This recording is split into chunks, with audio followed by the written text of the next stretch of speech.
Estamos apresentando Gente que Faz e Acontece.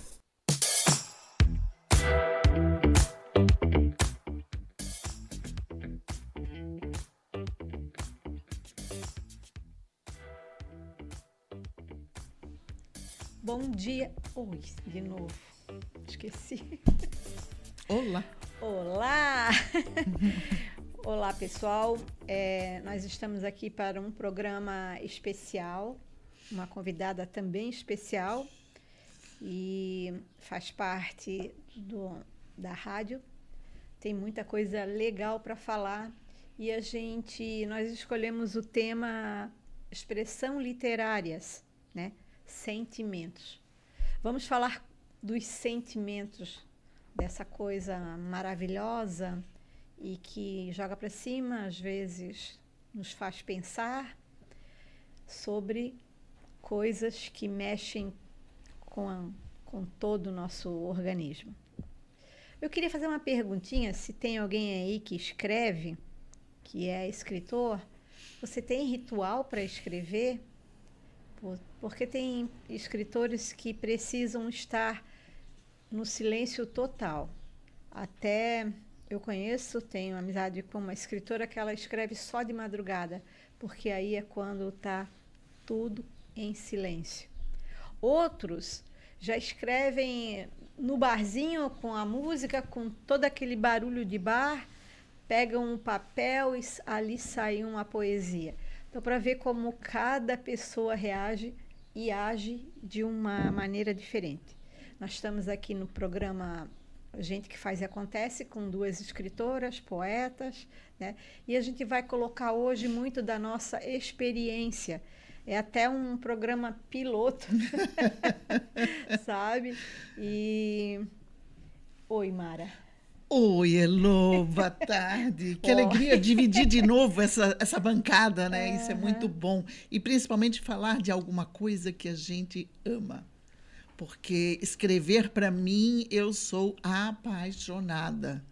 Então, mas já é um questionamento, porque eu sou apaixonada por um monte de coisas. Então, apaixonada pela vida. Pela vida, exatamente. Pela vida, o mais importante é apaixonada pela vida. Então, a gente traçou um roteiro, a gente fez um roteiro. Que eu não vou cumprir, porque eu já não venho com nada certinho. E vamos embora. Mas eu como.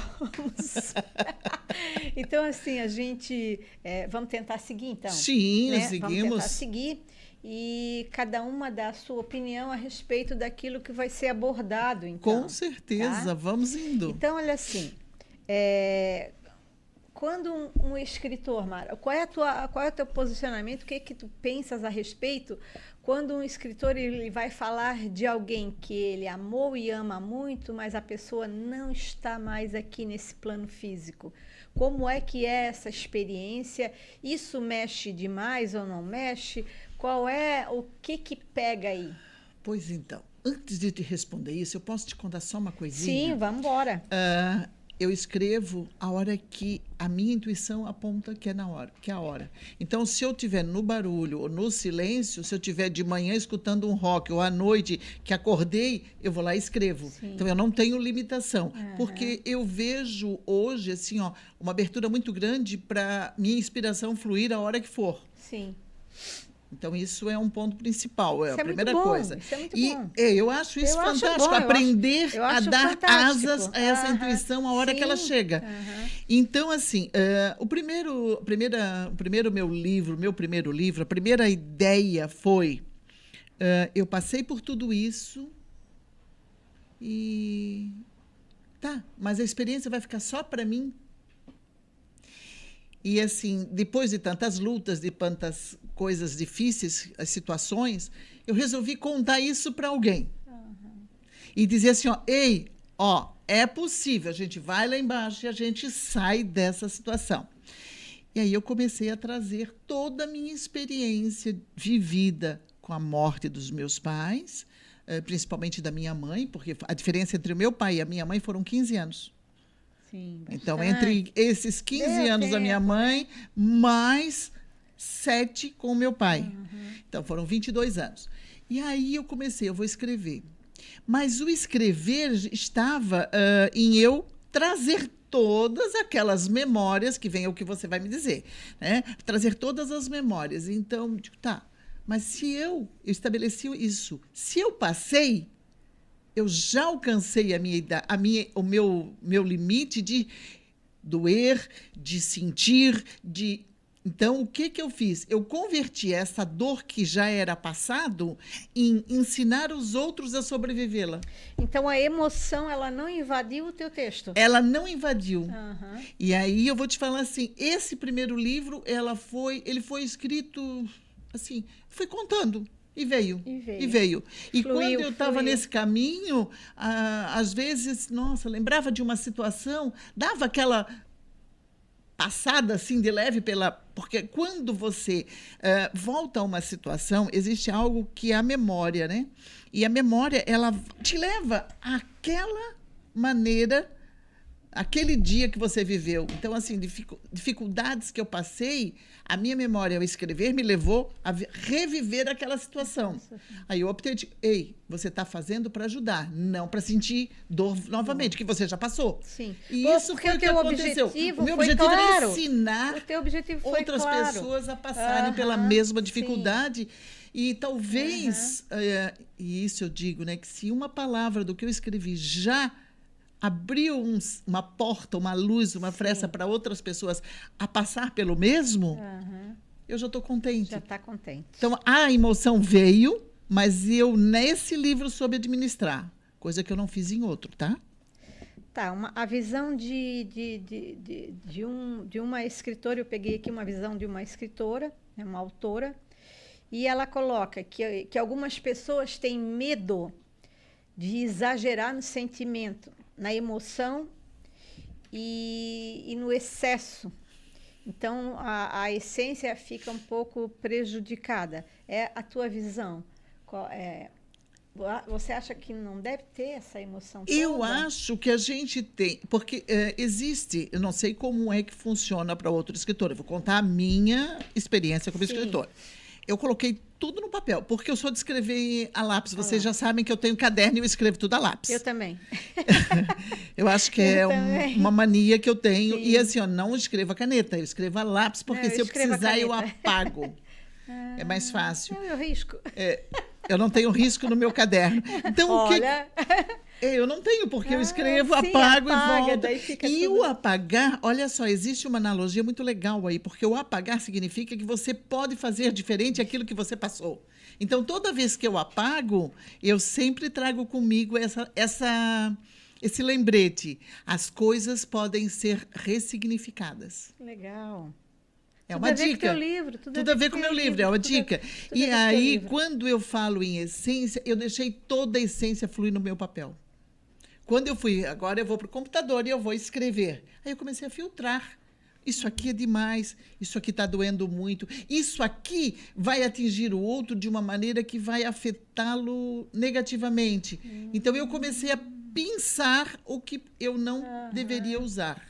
Então, tem a escritora, entra a psicóloga... Entra a terapeuta, entra o feeling do escritor, porque... E dizer assim, eu não gostaria de ler algo que me fizesse doer. Sim. E sim algo que me incentivasse a seguir adiante. E foi essa filtragem que eu fiz. Então, a minha essência ficou no papel. Sim. Mas na hora que eu escrevi, eu fiz a filtragem. Certo. E tu? Agora conta para nós, né? Porque ela pensa que é só ela que vai fazer pergunta. Bom, a disciplina preferida sempre foi língua portuguesa, sempre. Eu sempre me destaquei nas redações, nas escolas. Eu sempre fui aquela aluna que a professora de língua portuguesa, literatura, vem aqui na frente ler para a turma, ou então fica em pé no lado da carteira e lê a tua composição. Isso me dava um problemão, porque era muito tímida. Ao mesmo tempo em que eu ficava envaidecida, eu ficava querendo morrer também, porque, né? Porque estar à frente, essa exposição desde cedo, às vezes, deixa a gente meia... Sim. E agora?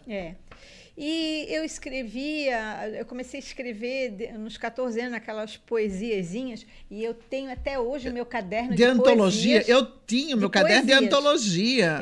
Eu tenho ainda, hoje eu leio, eu morro de rir, mas assim, eu começo a rir muito das coisas tão ingênuas, tão puras, tão assim, que se perderam no caminho, né? E depois, mas eu nunca me desliguei da literatura, né, da escrita, estava sempre assim. E eu pensei, eu vou fazer um curso de escrita online. E me matriculei.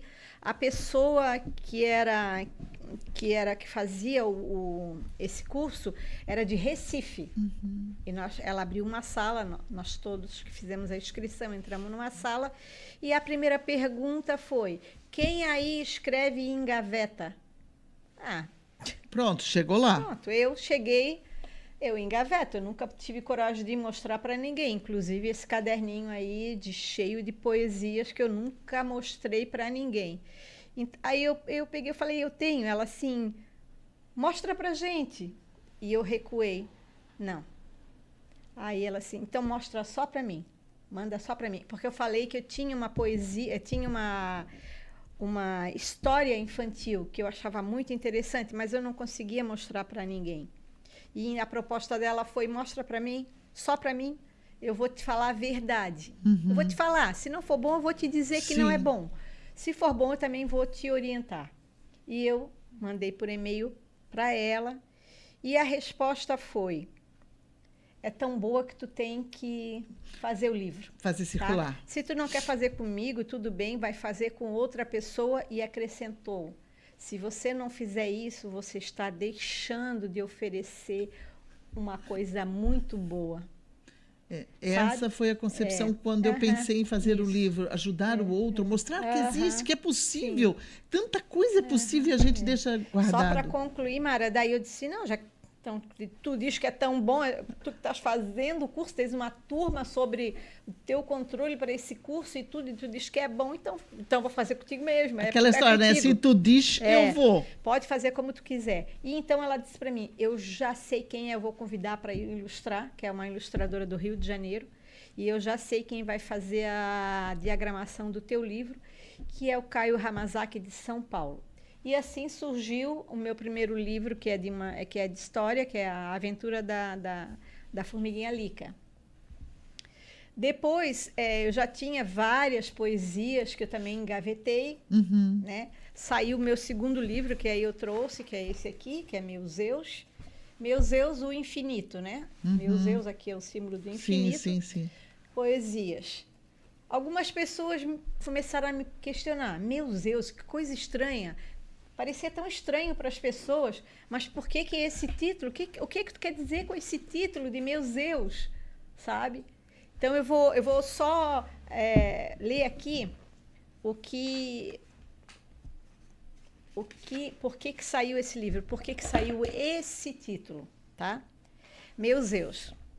Eu sou singular, conjunto, ambígua, sem ser equívoco ou infinita. Sou composta, disposta, sou meu Zeus. Paradoxo, tempo dentro do tempo. Corpo delineado, única. Mente aglomerada. Emocionalmente agrupada. Múltiplas ações. Coração pulsante, pensante e alma letrada. Serena, centrada, assertiva, emotiva. Faço escolhas. Eu sou a soma e finalização. Dona de derrapadas, eu assumo, sou errante, sou produto das experiências e das ações, sou luz, sou várias potências, sou amante. Meus poros exalam olor, notas harmônicas, estou nessa estrada há séculos, passageira das alegrias e agonias, sou incógnita dos meus eus. Esse saiu o livro. Saiu o livro. E assim, ó, meus eus. Quando você estava lendo, eu, a princípio, achei assim, bom, a história, as histórias, os eus da minha vida. né, dessa. Mas quando você fala que tem outro que vem de séculos, eu disse, opa, não é isso, é os meus eus de todas as vidas. Sim. Da Heloísa. E aí tem uma outra história que entra a parte terapêutica energética, que além dos meus eus assim, tem os meus eus energéticos. Sim, claro. Que também influenciam na nossa vivência. Então, eu acho sim, muito legal.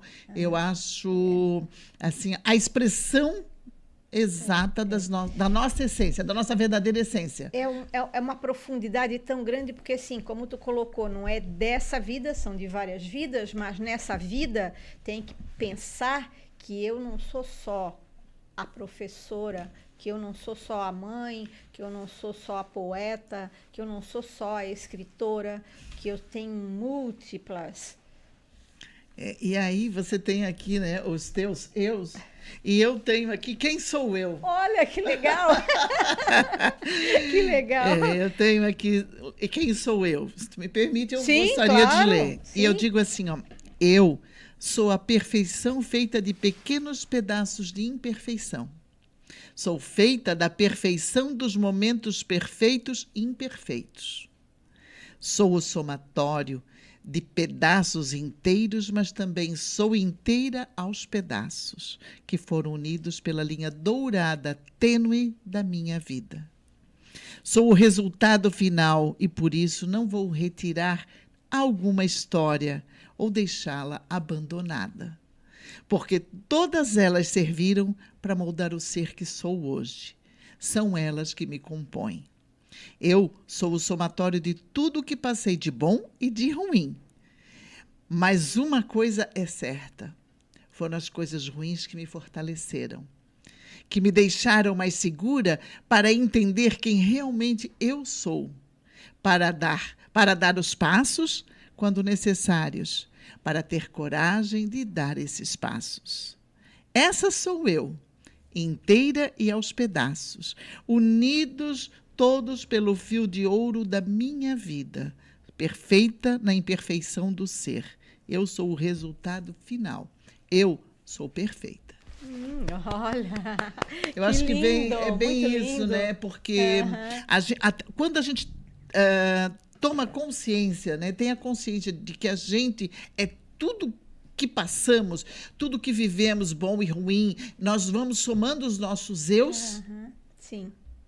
Para sermos quem realmente Quando somos. a gente realmente tem a consciência e entende que nós somos aprendizes e que aqui é uma passagem, a gente começa a cair as outras fichas. As outras fichas. Né? Começa a cair tudo, né? E aí aquela história, tá, mas eu imagino assim que as pessoas possam dizer, mas isso é um conformismo, uma acomodação. Não, porque quando você começa a passar algumas situações, você percebe assim, não, isso eu preciso passar para aprender. E se eu aprendo, eu não estou acomodada. Sim. Porque tem gente que recebe a situação e fica ali, ai, pois é, ai, porque não sei o quê. Não sai do lugar. Mara, pior, tem gente que vê tudo e fala, mas eu não quero mudar, eu não vou mudar. Exato. Eu não vou mudar. E aí, eu sei que o caminho melhor é esse, mas eu quero continuar assim. Eu quero ser assim. Eu quero ser assim. E aí, Elo, entra aquela história. Quando você tem essa consciência, a coisa melhor que tem é ter um caderninho, um papelzinho do lado e começar a anotar frases bobas que surgem no dia a dia. Sim. Eu tenho um caderninho verde do meu lado, no meu café da manhã, onde ali, e um lápis sempre à mão na fruteira, que eu escrevo, às vezes, escreve ali. E aí, numa determinada hora que eu estou com tempo, eu junto aquilo tudo e vou ver o que sai disso. Isso é um exercício, isso é um toque de exercício, assim. Exato. Porque às vezes vem rápido e vai embora rápido. E se a gente não anota, pronto, aí... Mas como é que é aquela coisa legal que eu pensei que era mesmo? E quantas vezes me aconteceu isso, e por isso hoje eu aprendi a escrever. Porque assim, eu ia deitar com uma ideia e vinha...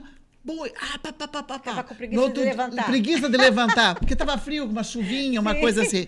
Aí eu disse, tá, amanhã eu escrevo. Quem disse que de Não, manhã eu depois escreveria? já foi. Então, hoje eu tenho do lado da minha cama um caderninho com uma caneta, do lado da minha mesa de tomar o café da manhã eu tenho um caderninho na minha cama eu tenho o bloquinho. Sim. E do lado da minha mesa eu tenho, do café da manhã eu tenho um caderno onde eu escrevo. Às vezes eu não tenho nem noção do que está escrito Que ali. legal. É um exercício fantástico. Por quê? Porque você está dando abertura para a tua essência se expressar. Sim. Mara, nós vamos entrar agora na memória e na força da memória, gente, né?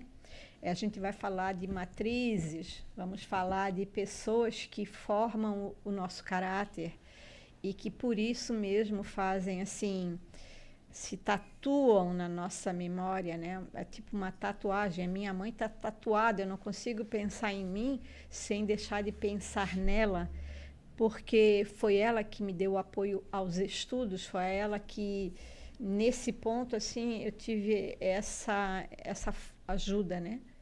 E a Mara, a gente já conversou um pouco sobre isso, a Mara, ela tem na pessoa do pai dela o incentivador para que ela hoje consiga escrever.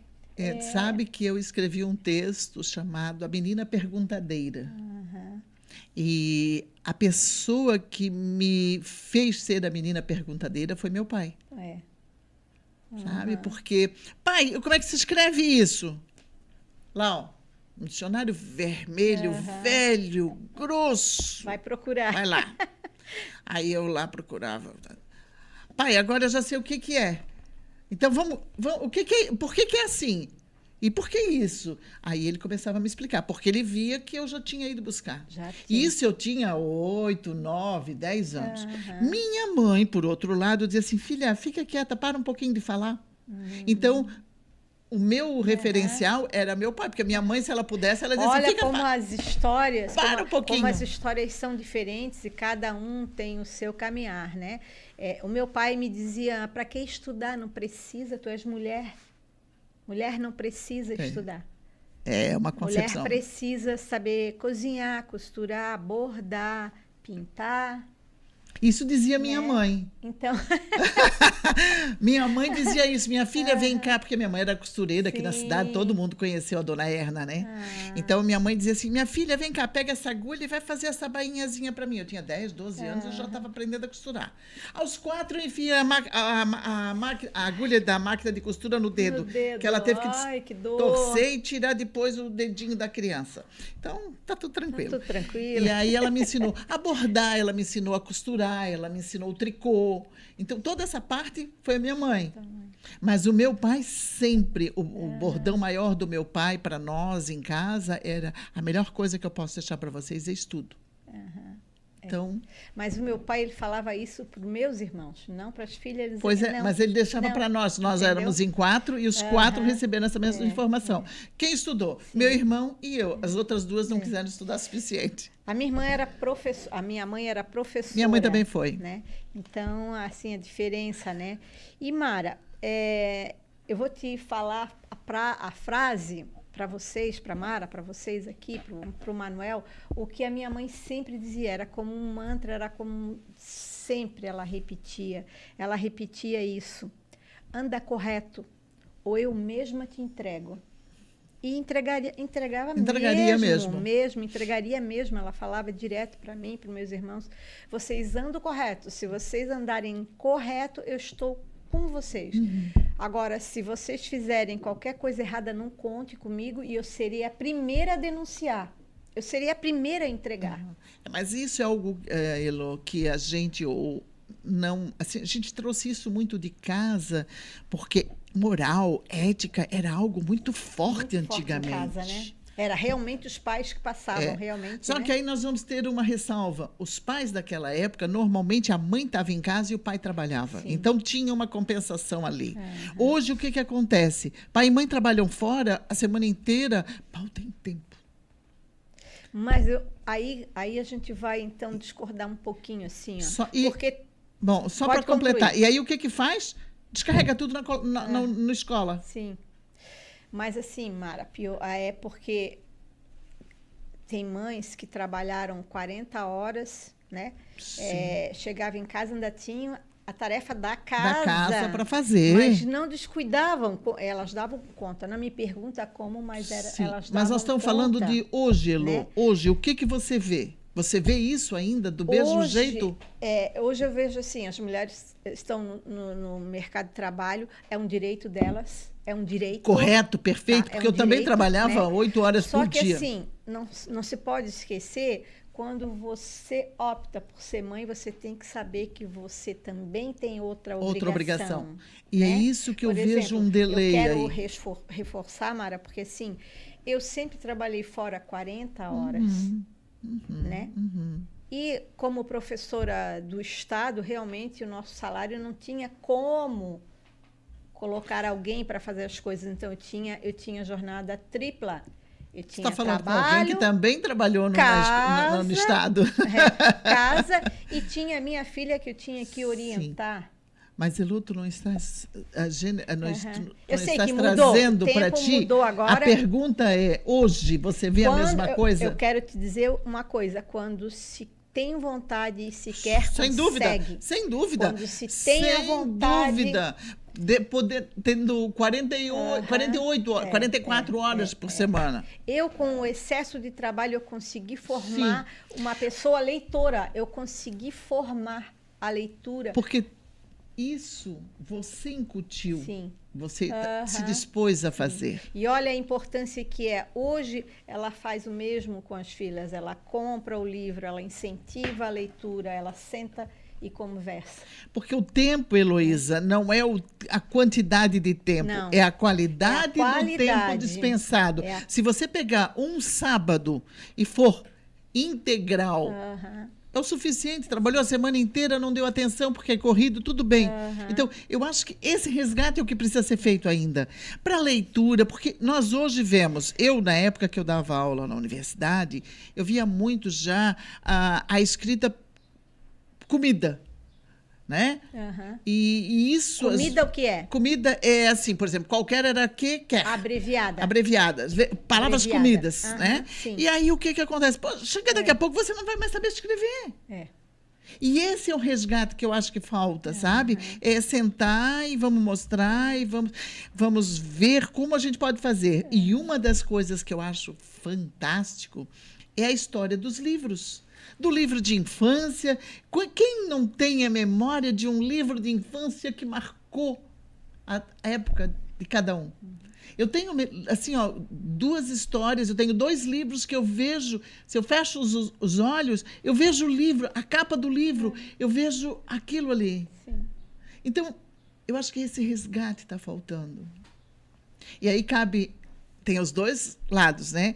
A parte família que incentiva e nós, como escritores, de incentivar esse tipo de coisa, sabe? De escrever para criança, assim como escreve para adulto, mas escrever de uma forma, com uma linguagem acessível, mas com um ensinamento por trás desses de moral, de ética, para a gente colocar isso adiante. Mara, Não sei se eu me estendi demais, sim, mas... não, está ótimo. A gente estamos batendo um papo, realmente. Eu quero te perguntar assim, ó, na composição do texto, como é que a gente não perde a ternura quando o texto é muito rígido? Porque não tem como fugir. Se tu fugir, tu não vai estar descrevendo, né? Se tu florear, tu não vai estar mostrando. Mas como mostrar de uma forma sem colocar a rigidez junto? Sempre se colocando no lugar do outro, que vai receber. Sabe? Porque eu vejo isso muito nítido quando eu vou escrever e aí, tá, mas isso aqui parece que não vai fechar. Porque se eu pegar um livro, eu imagino o seguinte, se eu pegar esse livro para ler, como é que eu vou receber isso?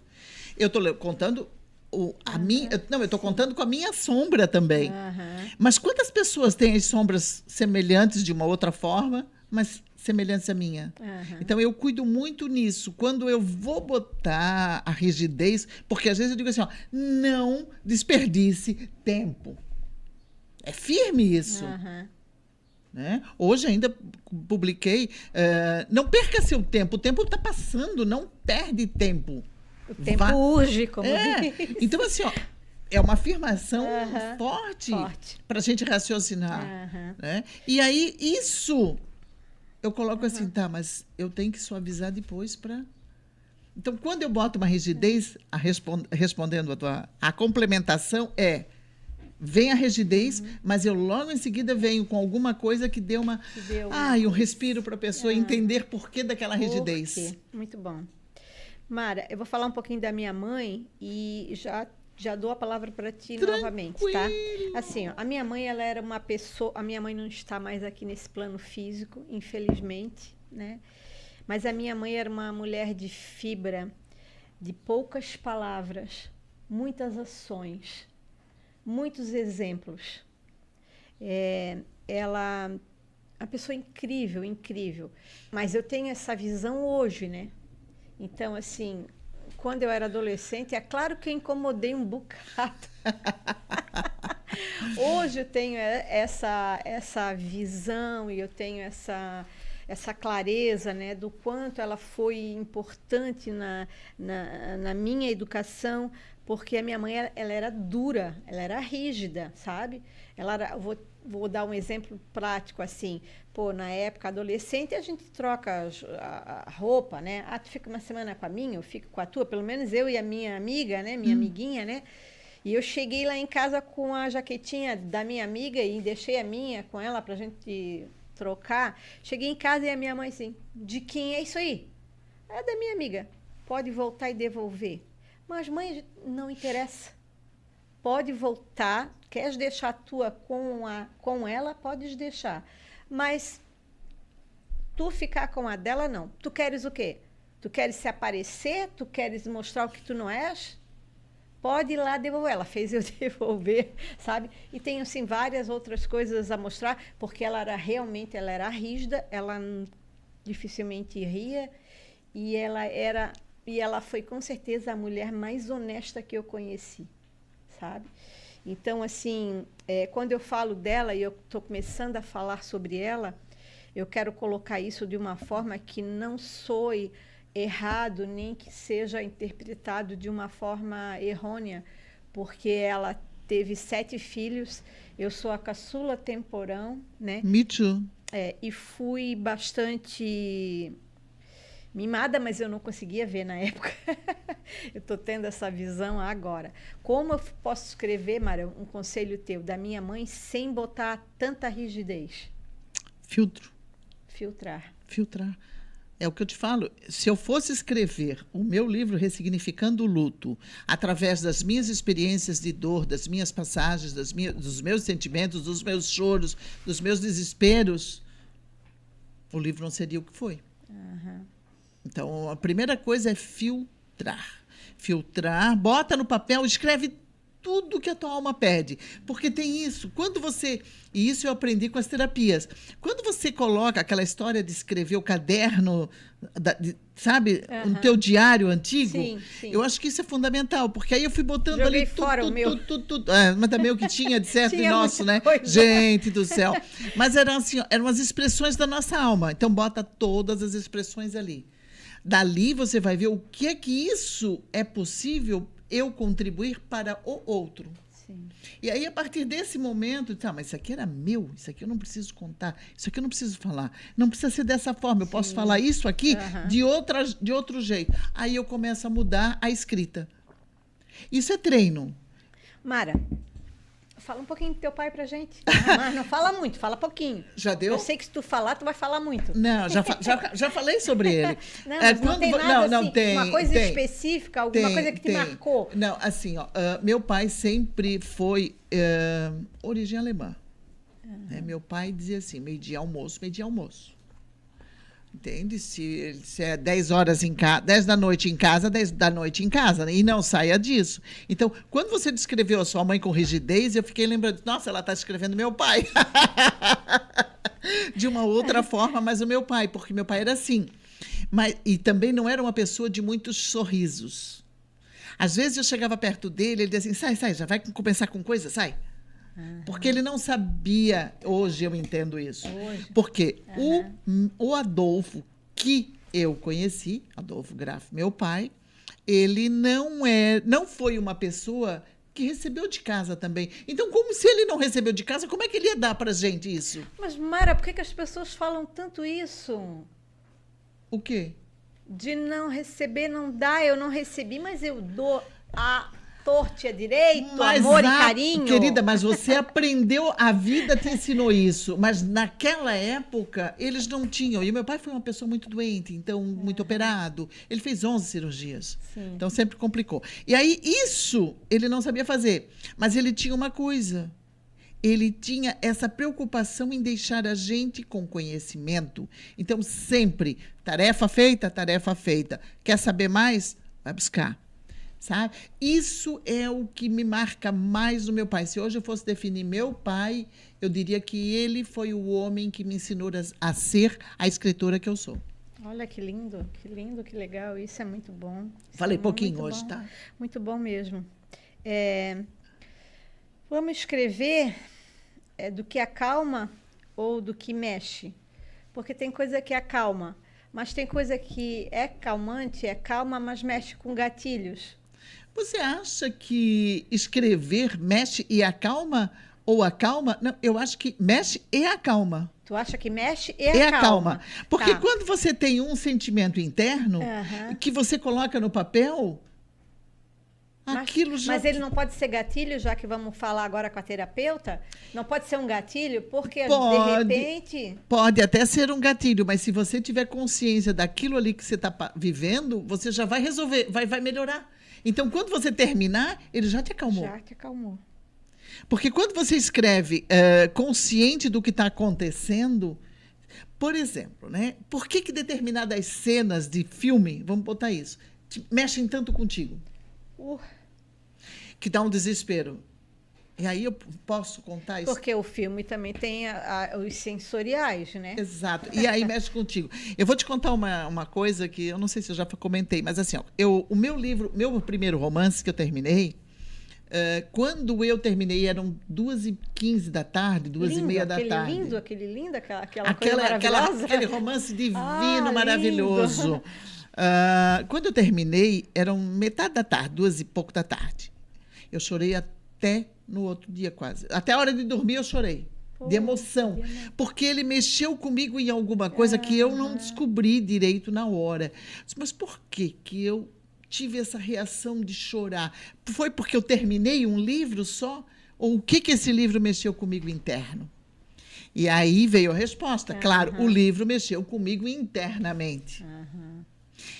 Mas eu me sinto assim, ó, a pessoa mais afortunada do mundo por ter colocado tudo aquilo no papel. Então, quando eu digo para ti que ele mexe e acalma, eu acho que ele faz as duas coisas ao mesmo tempo. Ele não tem as duas opções. Eu não vejo. Sim, interessante. São concepções diferentes, né? Mas... quando a gente escreve, a gente não quer remexer em problemas, assim, a gente não é esse o intuito, o objetivo, né? A gente quer apenas passar as lembranças que marcaram a vida da gente, né? Que vale a pena relembrar, porque tem coisa realmente que não vale, tá, gente? E na minha opinião, né? Tem coisa que não vale, né? Não adianta ficar remexendo, gente, não tem mais como arrumar mesmo, então deixa pra lá, né? Mas assim, Mara, conta uma recordação que encheu o teu coração de alegria e sempre que tu lembra, tu sorri, assim. Tem gente que tá sorrindo à toa, a gente pensa, pô, tá sorrindo do quê? De alguma lembrança. Sempre é uma lembrança. Sempre é uma lembrança. E assim, a lembrança eu tenho... até comentei isso semana passada. Lembrança eu tenho da casa da minha avó. Né? Minha avó, ela morava no sítio. E a mesa da sala de janta era uma mesa de, acho que 12, 15, sei lá. Era uma mesa tão grande para mim. Mas era uma mesa, sim, que ia daqui, lá na parede, cheio de cadeirinhas, né, ainda. Não era nem banco naquela época. A da cozinha era de banco. Então, essa lembrança, aí eu me lembro assim, embaixo da mesa tinha um alçapão onde ela fazia as compotas. Ela guardava as compotas, que era o lugar mais gelado da casa. Então, ali ela tinha o capilé, que é aquelas misturas de frutas. Capilé. Lembra disso? Tem gente que nem sabe o que é isso, mas é um xarope de sabe, fruta. Manuel, o que é isso? Pois ó, é um xarope Manuel de fruta. E aí ela fazia isso, ela fazia as compotas em casa, as conservas, estava tudo embaixo. E a vontade que a gente tinha de espiar naquele alçapão. Que interessante. Eu tenho essa isso. lembrança. Eu vejo assim, eu estou conversando contigo, eu estou vendo a sala. Não, eu também estou imaginando eu estou já. vendo aquilo ali. Então, isso era muito Embaixo da mesa? Como que Embaixo da mesa tinha um alçapão, você abria no chão, abria o tampo, descia e lá estavam tudo ainda fazendo... tinha uma escada? Tinha uma escadinha para você descer um Que pedacinho. legal isso. Uma criança é Imagina. maravilhoso. Tem coisas assim não tão engraçadas, mas, por exemplo, no sítio a gente não tinha um banheiro como tem hoje, né? Sim. Eram privadas separadas. Chamava patente também. Patente. Né? Não, e aí o medo de cair no buraco, porque era aquela coisa, eu digo, meu Deus, eu vou cair. Então, assim, eu rio dessas coisas. Na minha casa teve patente. Sim, eu rio dessas coisas, sabe? Porque, assim, ó, gente, quanta experiência boa eu tive. Porque a casa era enorme, né?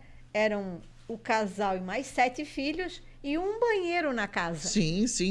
Banheiro na casa. Sim. Então, imagina como é que era isso aí. A administração disso. Então, o terreno era enorme, nos fundos tinha a patente. E até coisas engraçadas, assim, de ir para algum lugar e as coisas antigamente não eram assim facilitadas, Não. né? Eu me lembro de uma época ter ido com a minha irmã para um lugar e a gente dormiu no sótão da casa do avô do marido dela e lá era pinico. Caramba, o que eu vou fazer agora? Porque, sabe? Então, assim, ó, quantas histórias, olha quantas vivências boas. Olha só, o pinico. Eu estou contando coisas assim que eu me lembro e eu começo a rir de gente do Não, céu. começa a rir, nunca usei o pinico, mas eu acho engraçado isso. Sim, mas eu sou muito mais antiga, né, Elô? Não é tanto assim, não. Queres mais histórias? Chega. Vamos, depois a gente conta mais. Eu vou ler mais um. Vamos vou embora. ler mais um trabalho meu aqui. E depois tu fica à vontade também para ler o teu. Não, eu gostaria né? de comentar depois dos meus livros. Tá. Só uma poetrix que é Bem Me Quer. O bem que aqui ofereces retorna para você. É escolha, é lição. Aprenda com o seu coração. Perfeito, perfeito. Porque quando você escuta o coração... Acabou? Não, tem a outra. Desculpa, continua. Mas essa acabou. Essa é a pequenininha, Tá. essa é a pequenininha. Tá, e aí é exatamente isso, porque quando tu aprendes a falar com o coração, a escutar o coração, a vida torna-se outra. O título dessa é Guerreira e fala o seguinte: não somos iguais, nem poderíamos ser, somos ímpar, filhos das estrelas, seguidor e seguido, mestre e neófito, rama e broto, caça e caçador. Há quem se alimenta dos detalhes, dos pesadelos. Alguns fogem dos sonhos coloridos, de asas arrancadas. Não é vítima, é só uma falha, é só ser aprendiz. Guerreiros sem horizontes, nostalgias, sonhos desbotados. Qual o destino? Qual improvável informação? A comida alimenta o corpo, a leitura a mente. Teu destino é ditado por você mesmo. Escolhas. E para terminar essa loucura, não tenta me manipular, porque eu sou ímpar. Exatamente. E isso aí vem aquele alerta, né? Eu acho que fecha muito com isso. As opiniões alheias, elas podem vir para mim, mas elas não podem me contaminar. Sim. Queres ler? Eu posso ler, mas eu gostaria de comentar, Tá. porque assim, eu acho que é importante a gente falar como é que surge o livro. Então, eu gostaria de comentar esse tipo de coisa. Comenta. Porque o livro surge de uma frase, de uma situação, de uma ideia, né? E essa ideia, a gente tem que aproveitar a hora que ela chega. E, pá, chegou, anota. Anota, por quê? Porque isso ali é começa a tua espinha dorsal. E aí, outro dia, vem mais uma informação e bota, não importa. Eu fiz isso com o meu outro livro. Não importa se você está... não tem sequência. Não importa. Uma hora, tudo aquilo ali vai fazer sentido. Então, o meu convite é fazer exatamente isso. É deixar fluir a ideia, anotar num papel, bota num pote. Faz igual o pote da gratidão. Bota num pote. Uma hora, tira tudo que veio ali e vou ver o que dá daqui. Porque vai dar um livro. Vai dar.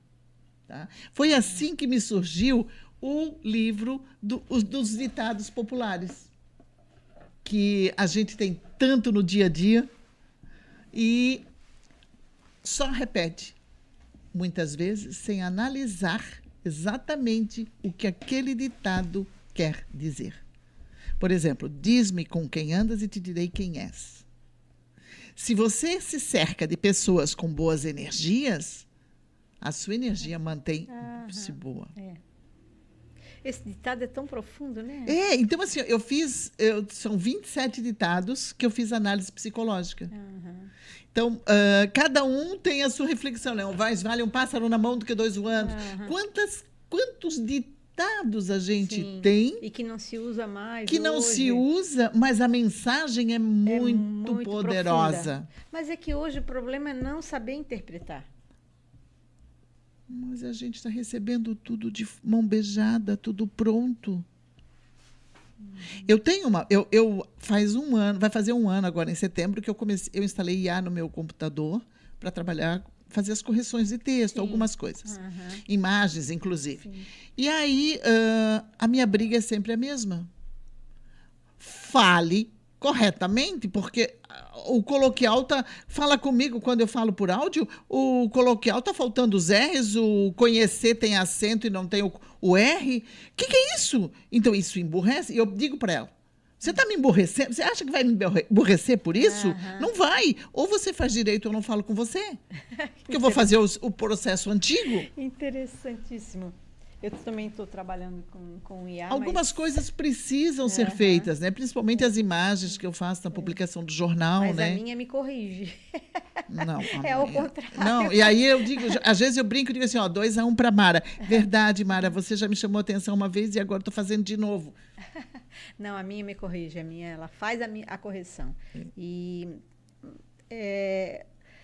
vamos falar o seguinte, colocar um texto no papel, ela serve só para deixar isso bonito? Ela serve para quê? Ela serve para atravessar, para se reencontrar, para fazer uma reestruturação, para olhar para si, para dentro de si, para rever sombras. Você está falando de uma pessoa?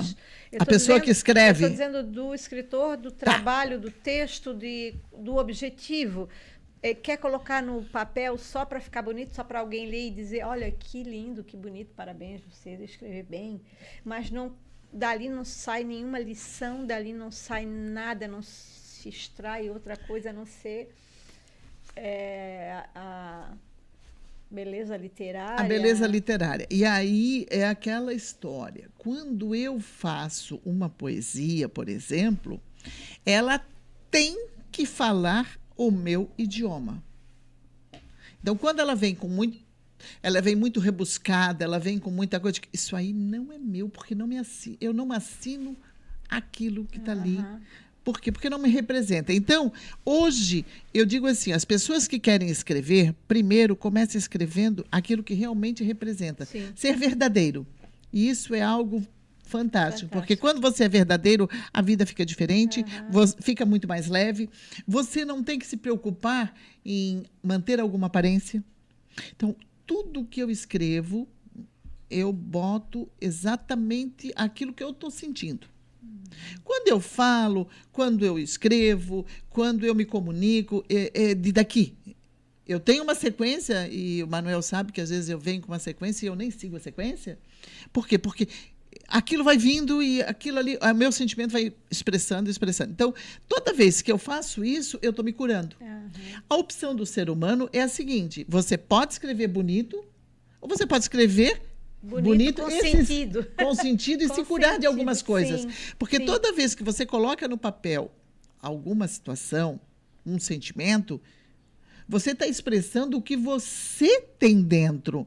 Então, você está mostrando para o mundo o que você é. E aí é o cuidado. Quando você se expressa com o outro, observe o que você está fazendo. Porque você está expressando algo que está dentro de você. E o perigo do outro não interpretar igual como você gostaria de ter repassado? Também. Mas aí entra aquela história de que o outro também vem com histórias. Eles são únicos. eu andei pesquisando, porque eu adoro pesquisar, né? Ah. Eu andei pesquisando e eu peguei alguns autores que eles gostam de trabalhar com esse caminho poderoso do autoconhecimento. Eles amam fazer isso. E se destacaram, né? Eu vou citar o nome porque eu tenho assim pedacinhos de trabalho deles também para falar, né? Adélia Prado, Hilda Houston, eita, pronunciar a palavra. A tu que é Hilst. Hilst. Manuel de Barros, Cecília Meirelles, Carlos Drummond de Andrade. Então, eles falam sobre o eu profundo, sobre a dor, sobre o desejo, sobre busca de sentidos, né? Falam de espiritualidade, de profundidade, né? Aprender a olhar, aprender a se desprender e transformar, né? E o eu que se observa, a dor que se transmuta, né? O silêncio interior, a natureza, o espelho da alma, o convite que presta atenção, né? Para aprender a ler nas entrelinhas, né? A Adélia Prado, ela escreveu, mulher é desdobrável, eu sou. Isso foi a citação que ela colocou, né? A Adélia, ela se declara, né? E ela se assume e ela se expande. A Mary Oliver, ela usa muita tristeza, né? E como expulsar, né? Como pedir ajuda e o foco. Ela escreveu: alguém que amei um dia me deu uma caixa cheia de escuridão. Levei anos para entender que isso também era um presente. Eu achei maravilhoso isso. E a caixa cheia de escuridão é aquela história que a gente tem guardado dentro de nós. Então, quando ela descobriu e enfrentou, foi o maior presente que ela ganhou. Sim. Aí tem as outras citações, mas eu nem vou, porque senão a gente não vai conseguir concluir. E vou ler mais uma vez um texto. O programa é teu, Elô. Não, vou ler por último. Não, mas eu te convidei para fazer uma dobradinha, né? Tranquilo. Então, assim, o programa é teu, né? É nosso. E é nosso, e é de quem está ouvindo, de quem está acompanhando, né? Porque a gente está falando de uma coisa que é muito importante, da escrita, né? Dos sentimentos profundos, daquilo que mexe com a gente, das emoções, né? Como colocar isso de uma forma sem ser agressivo. E assim, Elô, assim como a escuta terapêutica, a escutoterapia, né? Que a gente se abre e fica escutando, percebendo, deixando a pessoa fluir sem julgamento, sem crítica, sem corte. Ela vai falando. Nós também temos a escrita terapêutica. Porque a escrita terapêutica é exatamente isso. É você colocar, hoje eu não estou bem porque me senti isso e aquilo. Outro dia você vai ler e diz, nossa, mas como eu melhorei. Isso e aquilo. E aí você vai reler isso mais tarde, você diz, nossa, como eu melhorei. Nossa, como eu passei isso.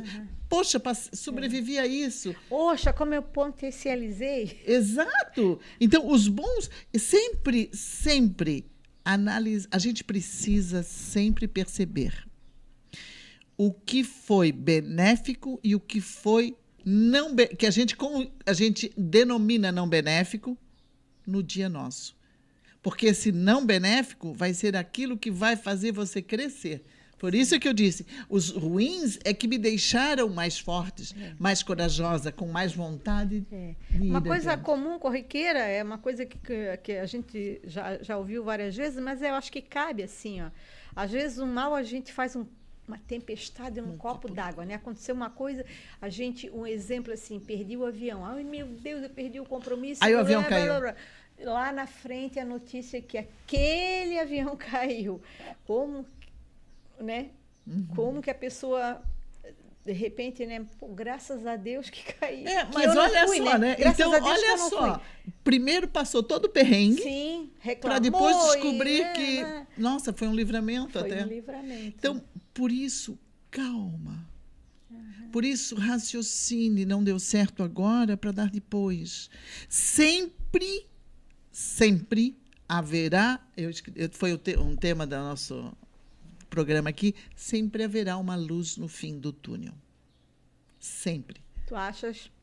Isso eu não tenho nem 0,0001%. Eu tenho então, certeza. Enquanto não aparece a luz, não chegou no final. Não. E assim, quando a gente está na maior escuridão do túnel, é onde a gente pensa desistir. Pô, mas a gente já caminhou até a parte mais escura, agora é só clarear. Agora que falta pouquinho, desiste. Quantas vezes a gente está com um sonho e vou fazer, e vou fazer isso, e vai. Aí atravessou o pedaço escuro, luta. E aí, adeus. Porque, cansei, vou voltar toda a escuridão. Para que voltar à escuridão se está quase ali na frente? Verdade. Então, hoje, eu tenho, no meu vocabulário, eu uso muito, né? Desistir dos meus sonhos não está no meu na minha programação. Eu posso reajustar as velas. Olha que lindo. Mas desistir, jamais. Porque são os sonhos que me fazem caminhar adiante. E o meu maior sonho agora é colocar o meu livro turco lá em cima. E quem parou de sonhar, já morreu? Quem parou de sonhar não morreu, mas sofre. Sobrevive? Sobrevive a duras penas, na minha concepção. Na sua. Porque quando... E assim, sobrevive e ainda eu diria que ele é um analfabeto. Porque se você levanta de manhã e vive, respira, come e não está percebendo isso? Mara, eu vou fazer a última leitura. Eu separei 3 aqui. Eu vou ler a última leitura para a gente encerrar, tá ok? As you wish. Então, vamos lá. Ainda nem mostrei o material, porque não deu tempo. Estou falando em inglês porque ela agora também está estudando ela inglês. Ela é trilingue, eu não sei quantas línguas ela fala, então a coisa... 4, olha, 4. Evolução humana. Da garra à unha, do pelo ao cabelo, da espinha curva à coluna reta, da caça animal às conquistas, ereto e ereção, está longe a evolução. Unhas, cabelos, pelos, cuidados, a higiene fazendo parte do dia a dia, avanços, maiores atividades cerebrais, a evolução segue engatinhando. Descobertas e curas, alguns interessados, a ciência procura aliados, a evolução se arrasta. Insegurança, nasce o medo. Vai ganhando espaço e ciência, e a filosofia. O vil metal é o entrave, alimenta o medo. O egoísmo vira pai das vaidades. A evolução tecnológica dá um salto. Muitos ignoram, são deixados para trás. Uma centelha de esperança surge. A evolução humana, enfim, dá os primeiros passos. Segue avante fazendo caridade e performando caminhos. A evolução humana caminha livre. O livre-arbítrio começa a ser compreendido. No horizonte, novos brilhos das ciências. No coração, desabrocha a semente da esperança. O futuro é uma nave que decola agora. Com certeza. Nós construímos hoje para sermos amanhã. E esse é o segredo, né? A gente viver o dia de hoje. Estar aqui presente, vivendo esse momento. Sim. Porque quando a gente está aqui, mas a cabeça está lá, a gente já não está toda. E aí fica pelo caminho. Mara, nosso tempo acabou, agora só finalizar. O que tu queres colocar de importante? Eu só queria deixar uma coisa que eu até comentei ainda há pouco, né? Porque assim, nós somos a soma do que vivemos. Isso não tem bom ou ruim. E a vida, desde cedo, é uma jornada cheia de aprendizados. Então, estar aberto para receber esses aprendizados faz a vida caminhar mais leve. E os aprendizados é uma coisa que nos dá gás para a gente querer mais, para a gente chegar lá, para ter mais isso. E não estou dizendo ter no sentido de material, a gente ter no sentido geral, não só material. Né? E aí entram os sonhos, que é o que, fundamentalmente, eu trabalho isso todos os dias. Eu não deixo morrer. Porque nós somos movidos por sonhos. Você está aqui agora, mas o teu sonho ele está sendo alimentado para conseguir alguma coisa, ou amanhã. Aham. Porque o sonho está no futuro. Então você tem que caminhar hoje para chegar lá. E sonhar faz parte da existência humana, não tem escapatória. Todos nós sonhamos e muitas vezes o sonho que hoje é o que a gente quer conseguir, amanhã ele pode ser visto de uma forma diferente. Então, por isso, reajustar as velas. Sim. Então, sonhar é preciso, mas muitas vezes reajustar as velas faz a gente concretizar o sonho com mais qualidade. Eu acho que é Mário, isso. eu quero te agradecer, obrigado por ter Imagina. vindo para a gente fazer esse bate-papo, né? Essa jogada legal aqui que achei muito interessante. Misturar os nossos conhecimentos, né? A nossa história, né? Eu, pela primeira vez, contei um pouco de mim, que eu sempre sou muito reservada quanto ao meu particular e agora eu estou conseguindo já sair da minha Você casca. está botando luz na sua sombra? Estou colocando bastante, bastante. Eu espero que vocês tenham gostado, né? A gente fica por aqui. Tudo de bom. Não deixem de sonhar jamais. Faça como a Mara explicou, vão reajustando. Não dá hoje, mas dá uma reajustada, quem sabe amanhã já consegue, né? Não parem de sonhar, porque quem para de sonhar, gente, a vida já é complicada. Quem para de sonhar, aí a coisa desanda, não né? vi motivo para ir adiante. Não tem motivo, né? Aí, então, fica com as portas abertas para a depressão chegar. Qualquer pra situação, tudo, né? doença qualquer. Situação, Elu, eu qualquer posso fazer um coisa. convite ainda para o Sim, pessoal? claro, claro. O que eu gostaria é que, quando vocês assistirem esse vídeo, deixem um comentário se vocês escrevem, se vocês gostam, que sonhos vocês têm vontade de Uma realizar. pergunta. Exato. Como vocês estão enfrentando essas situações? Porque cada um de nós, isso é importante. Todos nós temos uma história que pode ser contada. Então, experimente contar a sua. E deixa a gente saber como é que ela está. Ok? Então, tudo de bom para vocês. Fiquem com Deus. Um beijão da Heloísa Abraão para vocês e da Mara Graff. Um beijão da Mara Graff também. E outras, se quiserem mais desses, também deixa no comentário que a gente faz outros. Claro. Tchau. Joia. Tchau, gente.